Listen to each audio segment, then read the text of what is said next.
river in a big city for a second. Say the Thames or maybe the Hudson here in the U.S. Okay. Looks okay on the surface, right? Sunlight, maybe some ducks. Sure, yeah. But what if underneath there's this sort of invisible tide of pollution?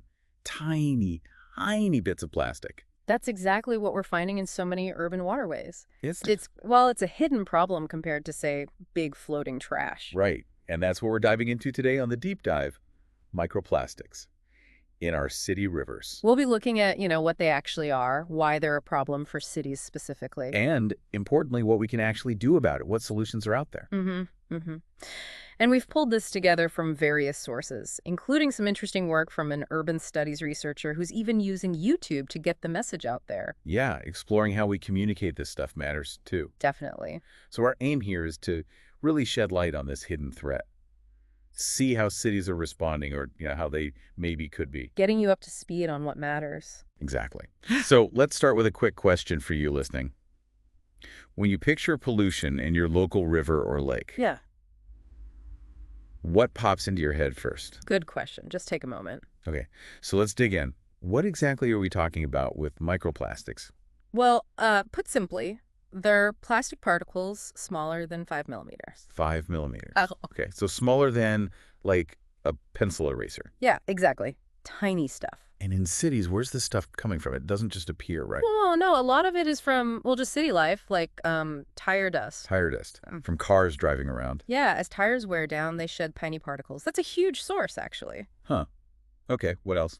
Then you have things like microbeads. Remember those in face scrubs? Oh, yeah, they banned those in some places, didn't they? They did, yes, but they were a source. And also synthetic clothing, like fleeces, sportswear. Our clothes. When you wash them, they release microscopic fibers.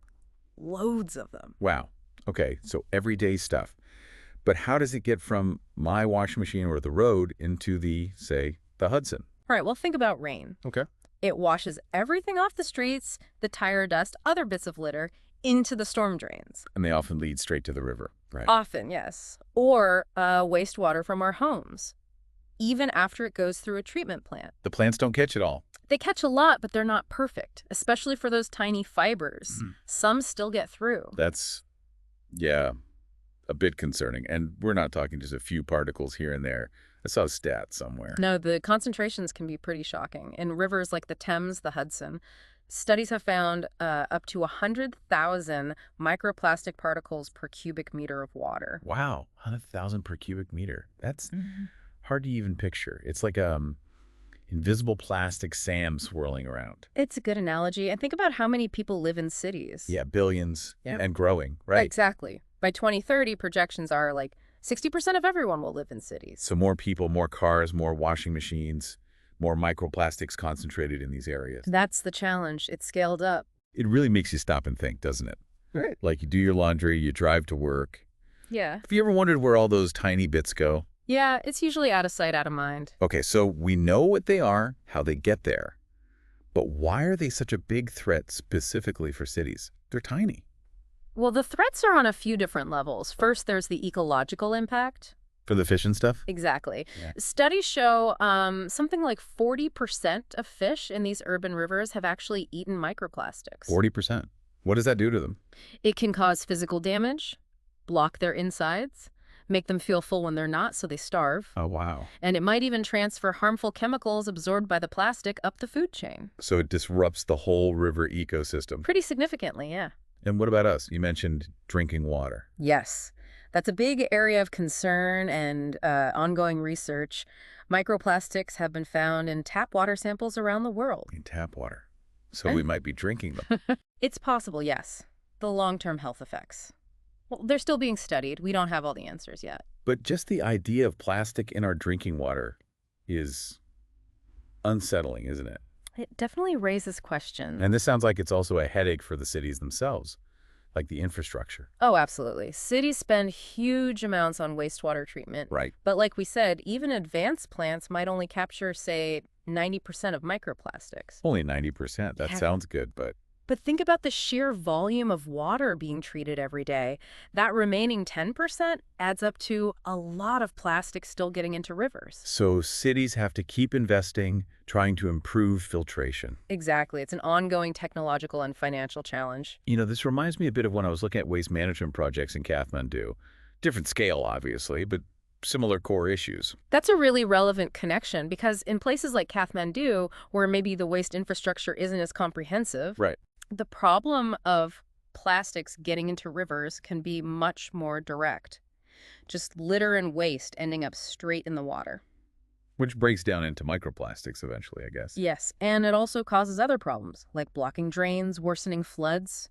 It really highlights how waste management and water health are totally linked. So it's not just an environmental issue then. It's really baked into how we design and run our cities.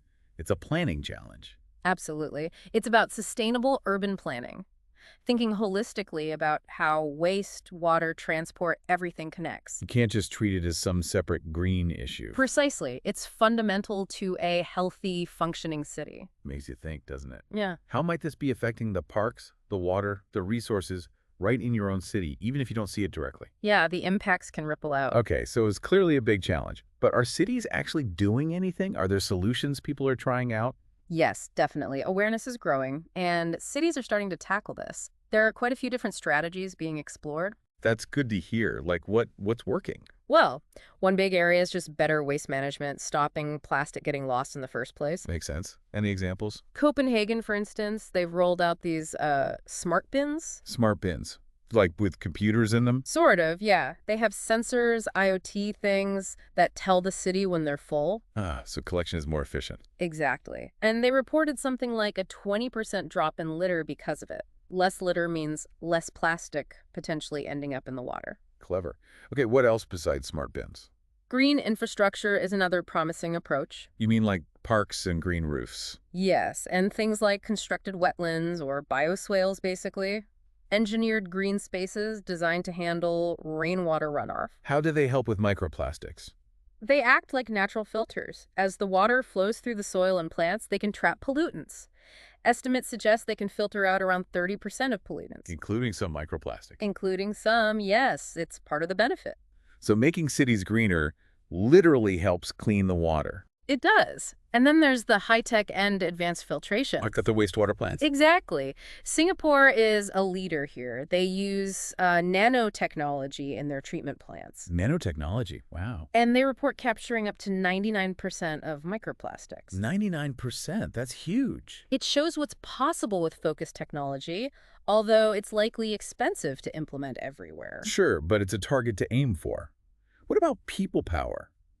Community stuff. Absolutely vital. You mentioned Kathmandu. There are examples there and elsewhere of local community groups organizing river cleanups. Just getting out there and pulling trash out. Yes, and raising awareness. It empowers communities and makes a direct impact, even if it's tackling the larger plastics before they break down. That grassroots action feels really important. It is. And finally, there's policy and regulation. Like the microbead ban you mentioned. Exactly. The UK banned microbeads in rinse-off cosmetics.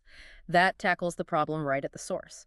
Stops those specific plastics even entering the system. So source reduction through rules. It's a really effective tool when you can identify a clear source like that. Okay, so it's quite a mix then. Tech, nature, community action, policy. Yeah, there's no single silver bullet. It needs a combination of approaches. It makes you think, which of these ideas might work best where you live?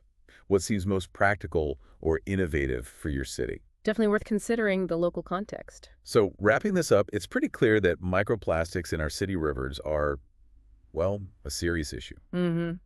An invisible problem, mostly, but with very real consequences. And it needs attention, it needs action. Absolutely. It requires effort across the board from us as individuals to city planners to governments setting policy. Which brings it back to you, listening. What's your role in this? How can your choices, your voice, make a difference? Yeah, just take a moment to think about everything we've talked about today. Your daily habits, the city around you. And maybe here's a final thought to chew on. Given all this, the sources, the threats, the solutions, what's maybe one small realistic change? Just one thing. Yeah, one thing that either you could do or maybe your city could implement that would help cut down this hidden threat. Could be anything, right? From laundry habits to pushing for better local recycling or... Or supporting green infrastructure projects, whatever seems feasible. We'd genuinely be interested to hear what you think might work.